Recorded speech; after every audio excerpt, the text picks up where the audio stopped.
Hello everyone, welcome to Aligarh study point.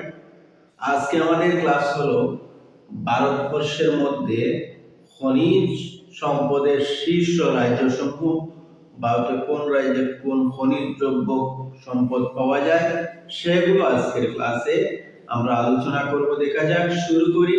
খনিজ উৎপাদনে শীর্ষ রাজ্যসমূহ অর্থাৎ ভারতের মধ্যে খনিজ উৎপাদনে যে শীর্ষস্থানীয় রাজ্যগুলো সেগুলো আলোচনা করব।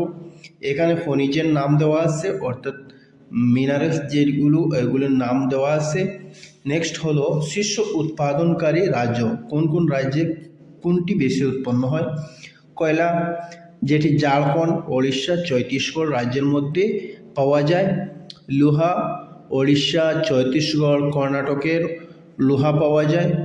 সোনা, এই সোনা কর্ণাটক এবং ঝাড়খণ্ড রাজ্যের মধ্যে পাওয়া যায়। নেক্সট হলো রূপা, যেটি রাজস্থান, কর্ণাটক রাজ্যের মধ্যে পাওয়া যায়। হীরা, এই হীরা এই যেটি খনিজ পদার্থ সেটি মধ্যপ্রদেশের মধ্যে পাওয়া যায়। তামা, মধ্যপ্রদেশ, রাজস্থান, ঝাড়খণ্ড রাজ্যের মধ্যে তামা পাওয়া যায়। সীসা, সীসা পাওয়া যায় রাজস্থান, অন্ধ্রপ্রদেশ, মধ্যপ্রদেশ রাজ্যের মধ্যে। টিন, ছত্তিশগড় রাজ্যের মধ্যে পাওয়া যায়। চুনাপাথর, মধ্যপ্রদেশ ও রাজস্থান রাজ্যের মধ্যে এই খনিজ পদার্থটি পাওয়া যায়। ম্যাঙ্গানিজ, যেটি ওড়িশা ও মহারাষ্ট্র রাজ্যের মধ্যে পাওয়া যায়। নিকেল, ওড়িশা ও ঝাড়খণ্ড রাজ্যের মধ্যে পাওয়া যায়। কোবাল্ট, যেটি ওড়িশা, নাগাল্যান্ড রাজ্যের মধ্যে পাওয়া যায়। ম্যাগনেসিয়াম, তামিলনাড়ু, উত্তরাখণ্ড, কর্ণাটক রাজ্যে পাওয়া যায়। অভ্র, যেটি অন্ধ্রপ্রদেশ, ওড়িশা, রাজস্থান রাজ্যে পাওয়া যায়। ডলোমাইট, ছত্তিশগড়, অন্ধ্রপ্রদেশ রাজ্যে পাওয়া যায়।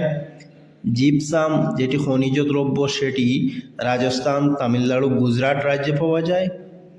পেট্রোলিয়াম, পেট্রোলিয়াম যেটি মহারাষ্ট্র ও গুজরাটে পাওয়া যায়। ইউরেনিয়াম, ইউরেনিয়াম যেটি অন্ধ্রপ্রদেশ, ঝাড়খণ্ড, কর্ণাটক রাজ্যের মধ্যে পাওয়া যায়। তোরিয়াম, এই তোরিয়াম খনিজ পদার্থ যেটি কেরালা, ঝাড়খণ্ড, বিহার রাজ্যের মধ্যে পাওয়া যায়। অ্যাসবেস্টস, রাজস্থান, অন্ধ্রপ্রদেশ, কর্ণাটক রাজ্যের মধ্যে পাওয়া যায়। অ্যান্টিমনি, যেটি পাঞ্জাব ও কর্ণাটক রাজ্যে পাওয়া যায়। ক্রোমাইট, ওড়িশা, কর্ণাটক, অন্ধ্রপ্রদেশ রাজ্যে পাওয়া যায়। কায়ানাইট, ঝাড়খণ্ড, মহারাষ্ট্র, কর্ণাটক রাজ্যে পাওয়া যায়। লিগনাইট, যেটি তামিলনাড়ু রাজ্যে পাওয়া যায় এই খনিজ পদার্থটি। দস্তা, রাজস্থান রাজ্যে পাওয়া যায়। প্রাকৃতিক গ্যাস, যেটি হলো ন্যাচারাল গ্যাস, সেটি আসামে পাওয়া যায় এই খনিজ পদার্থটি। এই খনিজ এতক্ষণ আমরা আলোচনা করলাম ভারতের বিভিন্ন রাজ্যের মধ্যে খনিজ সম্পদ শীর্ষ রাজ্যসমূহ, কোন কোন রাজ্যে সবচেয়ে বেশি খনিজ সম্পদ, কোন খনিজ সম্পদ পাওয়া যায় সেগুলো আলোচনা করলাম। Thank you.